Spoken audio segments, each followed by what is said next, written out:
Regarde la Koenigsegg Regera avaler la course de côte de Goodwood. Plutôt impressionnant, non? Et oui, c'est déjà l'heure de ton Automoto Express. Ducati Street Fighter V4 Lamborghini. Comment ça, Ducati et Lamborghini? Les deux constructeurs italiens se sont associés pour imaginer une moto d'exception.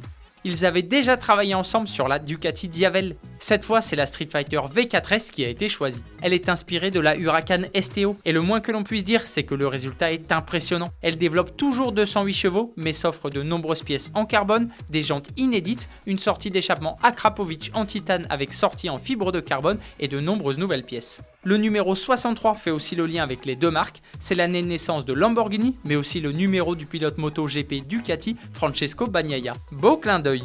Au total, il y aura 630 exemplaires et 63 de plus réservés aux clients de Lamborghini qui pourront intégralement personnaliser leur moto. C'est le sujet de la question du jour. Comment trouves-tu cette Ducati Street Fighter V4 Lamborghini? J'attends ta réponse dans les commentaires. Porsche va faire son entrée en bourse. Le groupe Volkswagen a donné ce lundi 5 septembre son feu vert pour introduire sa filiale Porsche en bourse. Ce sera l'une des plus importantes cotations jamais réalisées en Europe. Selon Bloomberg, l'entreprise de Zuffenhausen sera valorisée entre 60 et 85 milliards d'euros. Plusieurs investisseurs comme le fondateur de Red Bull, le président de LVMH Bernard Arnault ou encore le fonds d'investissement souverain de l'Émirat du Qatar ont manifesté leur intérêt. Cette introduction permettra à Volkswagen d'obtenir l'argent nécessaire pour financer les énormes investissements pour faire face à Tesla.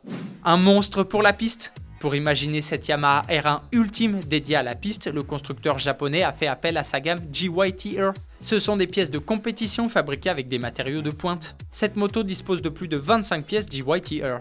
Selon Yamaha, cette moto devrait être la R1 la plus rapide et précise de l'histoire. Pour l'instant, la firme nippone n'a pas encore dévoilé les caractéristiques techniques. Je les attends avec impatience. La Lamborghini Huracan se la joue baroudeur. Depuis quelques mois, le constructeur italien tease une supercar tout-terrain. Et bonne nouvelle, elle va bientôt être présentée. Tu ne me crois pas? Regarde cette vidéo.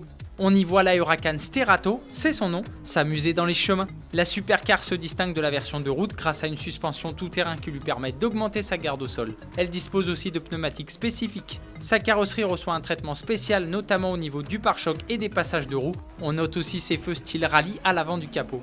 Côté mécanique, elle recevra le V10 atmosphérique de la Huracan. Il ne reste plus qu'à connaître la puissance et le prix. Avant de te dire allez ciao, je vais revenir sur la question d'hier. Je te demandais quelle voiture utilisée dans James Bond aimerais-tu t'offrir? Auguste, tu serais tenté par l'Aston Martin V8, mais le top c'est le Defender et je suis complètement d'accord avec toi. J'adore ceux utilisés dans Mourir peut attendre, mais je suis complètement fan du 110 que l'on peut voir dans Spectre. Automoto Express, c'est fini pour aujourd'hui. J'espère que tu as passé un bon moment. On se retrouve demain. Allez ciao!